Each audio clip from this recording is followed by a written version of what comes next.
Welcome to The Explainer. Today, we're going to break down a sermon that uses this really powerful flight analogy to reframe how we all approach a new year. And, how to make our goals actually stick. All right, let's get right into it. You know the story, right? We all do it. We start the year with these huge ambitions. I'm going to get fit, save a ton of money, learn a new skill. But then December rolls around and we've settled for a downgraded version of that goal. The sermon had this hilarious example. Your resolution to get married somehow becomes marrying off your cat. And yeah, we can laugh, but it's a little too real, isn't it? So what is going on here? Why does this happen? Well, according to this sermon, the problem isn't the goal itself. It's not that our dreams are too big. Nope. The real problem, it starts right up here, in our own minds. We look at that big, ambitious goal, and deep down, we just don't believe we can do it. We whisper to ourselves, that's impossible. And you know what? The moment that thought takes root, we've basically set ourselves up to fail before we've even taken the first step. And to really drive this point home about mindset, the sermon shares this absolutely fantastic true story about a student who, completely by accident, took on an impossible task. Okay, so picture this. The year is 1939. A student named George Danzig is at UC Berkeley, and he's rushing to his statistics class, but he's late. By the time he gets there, the lecture's already finished. So he looks up at the blackboard and he sees two problems written there. He figures, oh man, I missed the homework assignment. So he quickly copies them down into his notebook, thinking, all right, I'll just solve these at home. So Danzig goes home, he gets to work, and man, these problems are incredibly difficult, way harder than the usual homework. But he doesn't give up. He just keeps chipping away at them, and after a few days, boom, he solves them. He turns them in, even apologizes to his professor for being late with the assignment. And here is the kicker, the absolutely incredible part. These weren't homework problems at all. They were two of the most famously unsolvable problems in the entire field of statistics. His professor had just put them on the board as an example of theorems that couldn't be proven. And this story just perfectly nails the sermon's central point. The pastor puts it just like this. Danzig succeeded because nobody told him it was impossible. His mind wasn't polluted by pessimism. It wasn't clouded by this idea that he was supposed to fail. He just saw a problem and went for it. That is the kind of mindset the sermon says we need for our own impossible goals. Okay, so with that powerful idea about mindset in place, the sermon lays out this really clear three-step flight plan for the year. And step one, maybe the most important step of all, is to lock in your destination. I mean, think about it, right? You would never just show up at an airport with no idea where you're going and just hop on a random plane. Of course not. You have a ticket, you have a boarding pass, you have a very specific destination. Well, the sermon argues that life is exactly the same.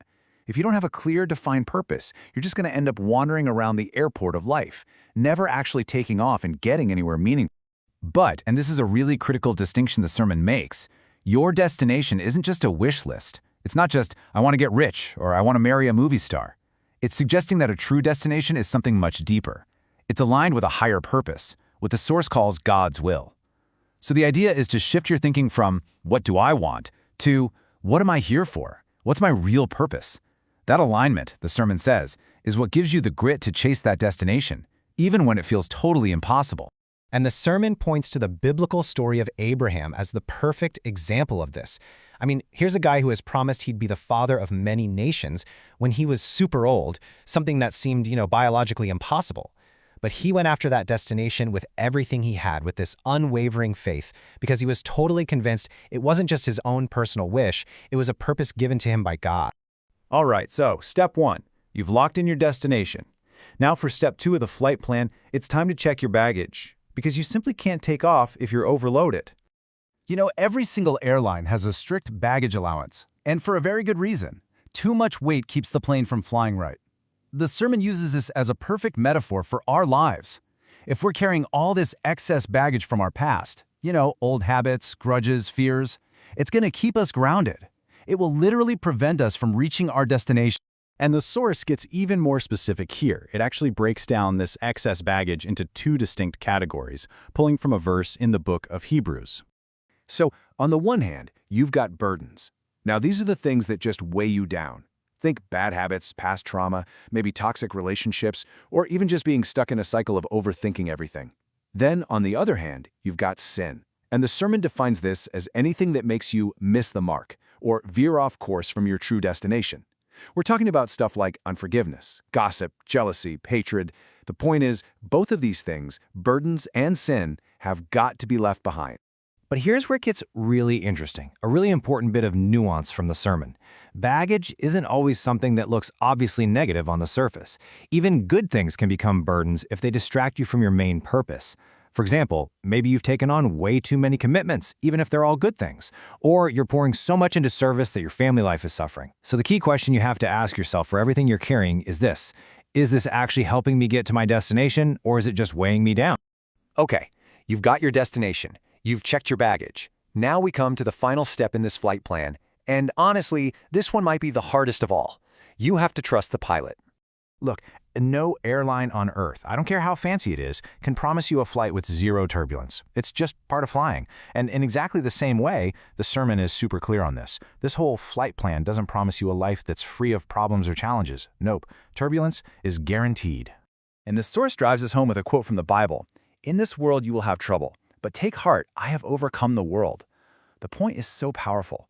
Challenges are not a sign that something's wrong, they're an expected part of the journey.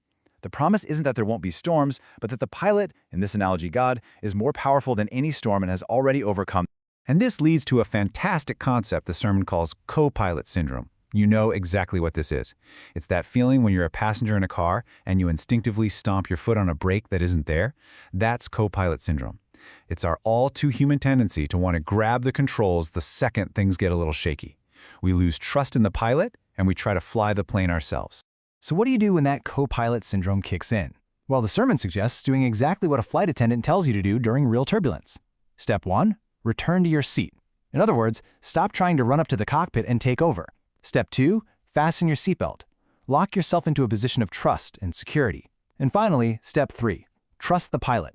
Really believe that the one who is in control knows how to navigate the storm and will get you to your destination safely. So, let's bring this all in for a landing. What this sermon gives us is a really clear 3-part flight plan to help you not just set goals for the new year, but to actually see them through. Here it is, the whole plan in a nutshell. First, lock the destination. Get crystal clear on what your true purpose is. Second, check your baggage. Be brutally honest with yourself and let go of the burdens and sins that are holding you on the ground. And third, trust the pilot. Let go of the need for control, especially when things get rough, and just have faith in the journey. So, as we wrap this up, the sermon leaves us with a really powerful question to think about. I want you to ask yourself this. Looking at your own life, at your own goals, what excess baggage might be keeping your plane stuck on the tarmac this year? Is it a bad habit, an old grudge, a fear, or maybe even a good thing that's turned into a distraction? Because figuring that out, well, that just might be the key to finally getting cleared for takeoff.